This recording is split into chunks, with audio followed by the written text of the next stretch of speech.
Come on, let's say hi.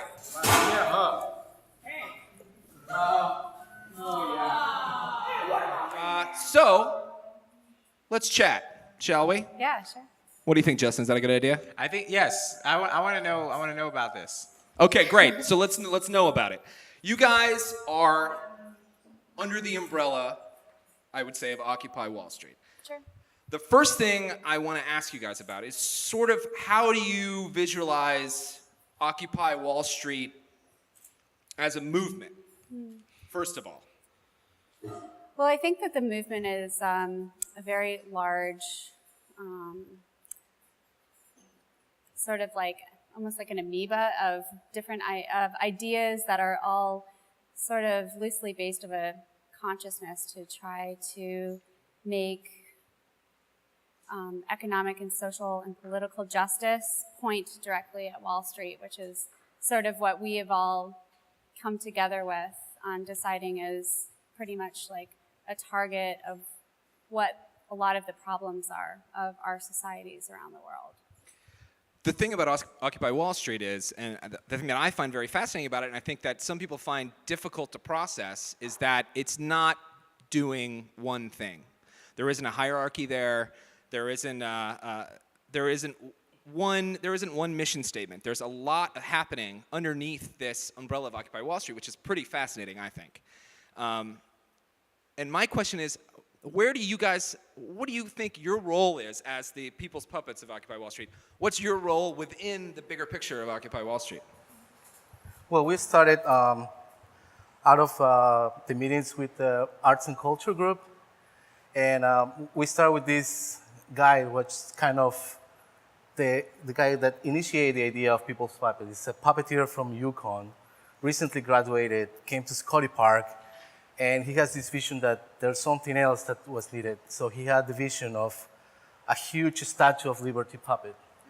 And I think around October, the Puppet Guild was officially created, having meetings in Dumbo and creating this beautiful puppet that we have behind Lady Liberty.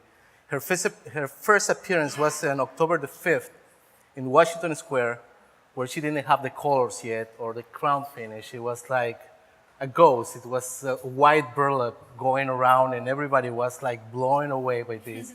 I'm a photographer from Occupy Wall Street, and I start following this puppet, and that's how I got to the puppet layer, and I start performing and creating puppets with them. Well, I'm curious to know, because obviously humor plays a big part in this, and what's this?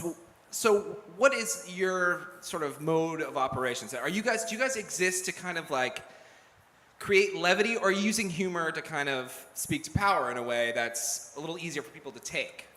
Yeah, I think art as a whole really helps to de-escalate protest situations. I think that it's definitely been de-escalating for the police, because they get approached by a giant Statue of Liberty, and usually some of them are like, wow, I don't know how to handle this, or like, can I take a picture with her, or they'll laugh, and that helps. Right, they're not going to mace the Statue of Liberty puppet in the face. Exactly. So, and it also really helps to de-escalate with the public. So I find that like people will be seeing us like coming down the street, and people will have like little kids with them, where normally if they saw a group of people marching and yelling down the street about how they want to change the situation, but they'll see like a giant Lady Liberty or a Lady Justice or a big Monopoly man or a debt monster or something.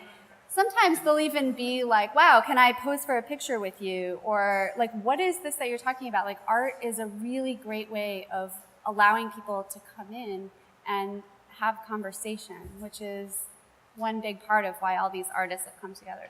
Well, it's sort of, so it starts, it makes it easier for people to kind of have an entryway into what you guys are talking about. One of the things that we discovered, I participated in one of my first actions, was with another side group from Puppet Guild called Revolutionary Games. And we created this idea of a toy protest, where we have trays, like 5 by 5 feet trays full of toys like bunnies and action figures and dolls and Barbies and fishes and stuffed animals carrying the same size from Occupy Wall Street. And that day we were also protesting the forced child labor in China and in India.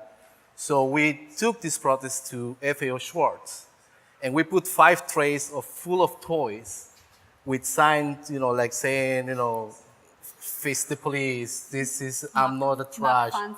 Mac Monsanto, and things like that. And people start coming, and instead of like going away because this is a protest, they start asking questions and why you guys are doing this. And that's the whole conversation. The revolution start changing because people start getting curious about it.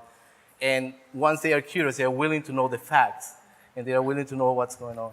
Well, that's sort of the beauty of humor and art, and that's ultimately what its goal is in society. Is it's like it becomes this way to say truths that people are uncomfortable with in a way that kind of goes down a bit easier. You did another thing that I thought was kind of interesting.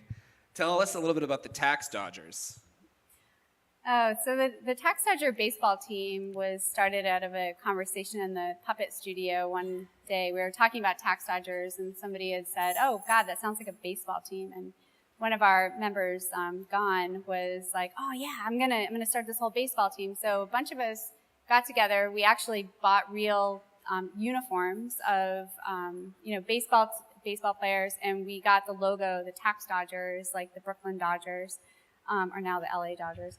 And then we had a cheerleading squad that went along with them called the Corporate Loopholes. And so they would like do all these cheers about, hiding your money, and like the loopholes would be like really mean to the crowd. So they'd all be like, yeah, give them a finger and stuff like that. Well, we have Justin and I actually, we started a team called the Harlem Globalization Trotters. So That's excellent. That's excellent. That's we go awesome. around. That is amazing. Oh, you guys should work with us. That's awesome. Yeah, we can help you create the mascot.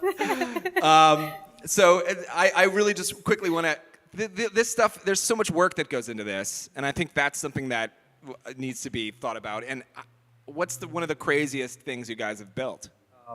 It was Monopoly Man for election night.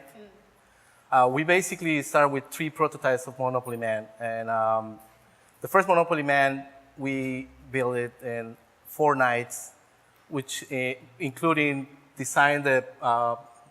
make the design, make the drawing, get the materials, paper mache, and dry it fast in order to create the Monopoly head, build the mustache out of foam, and create the body of it, and put it on the streets. And for election night, we also create a couple of giant puppets of Obama and Romney. And it was a huge discussion about how Monopoly Man is going to control Obama and Romney, because initially we thought on chains, but then the conversation goes into the creativity and the politically correct aspect of it. So how it's going to look for the public if they see Obama, a black person in chains. So it's start going to the whole conversation.